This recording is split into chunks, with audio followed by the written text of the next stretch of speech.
नमस्कार, मी विलास महल्ले. जी TV news मराठीच्या या बातमीपत्रात आपलं स्वागत. पांढरकवडा येथून एक खळबळजनक बातमी समोर येत आहे.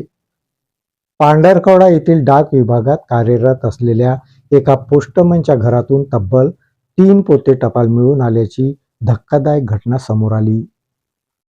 या घटनेप्रकरणी पोस्टमन सतीश धुर्वे यांची विभागातर्फे चौकशी ही सुरू करण्यात आली आहे.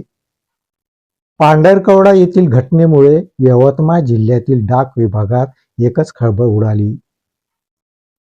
यवतमाळच्या पांढरकवडा येथे डाक विभागाचे पोस्टमन सतीश धुर्वे हे नागरिकांची आलेली महत्त्वाची कागदपत्रे त्यांना न देता घरीच साठवून ठेवत असल्याचा आरोप हा त्यांच्यावर करण्यात आला आहे.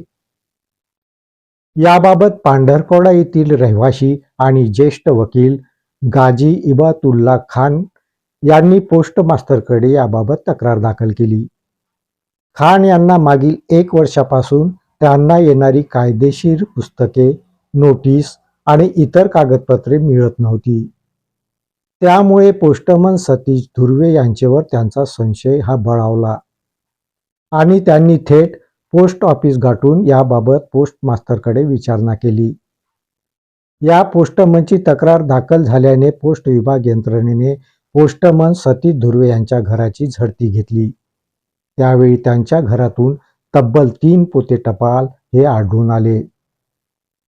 या घटनेमुळे पोस्ट विभागाचा निष्काळजीपणा उघडकीस आला. टपाल नागरिकांना न देता घरीच साठवून ठेवत असल्याचा प्रकार समोर आल्यानंतर पोस्टमन सतीश धुर्वे यांच्यावर फौजदारी कारवाई करण्याची मागणी आता नागरिकातून करण्यात येत आहे. पोस्टमन सतीश धुर्वे यांची आता विभागातर्फे चौकशीही सुरू करण्यात आली आहे. आज जवळपास 2 महिने उलटून गेले आहे, पण अजूनही मला त्या कुरिअरचा काही पत्ता लागलेला नाही आहे आणि यांच्याकडून कुठलं लेखी सुद्धा मला मिळालेलं नाही आहे. आणि ज्याच्यामुळे मला माझ्या ऑफिशियल कामामध्ये जो काही अडथळा येत आहे किंवा मला जे काही फेस करावं लागत आहे त्याच्यासाठी हे सगळे जबाबदार हे लोक आहेत.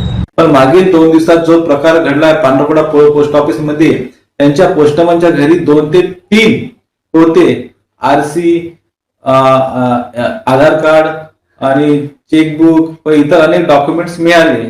ते दोषी अधिकारी आहे, वरिष्ठ अधिकारी, त्यांच्यावर कठोर कारवाई करण्याची यावी अशी मागणी अनेक तक्रारदारांकडून करण्यात येत आहे. या बातमीपत्रात इथेच थांबतो. परत भेटूया नवीन बातमीपत्रात. तोपर्यंत पाहत राहा जी टीव्ही न्यूज मराठी. नमस्कार.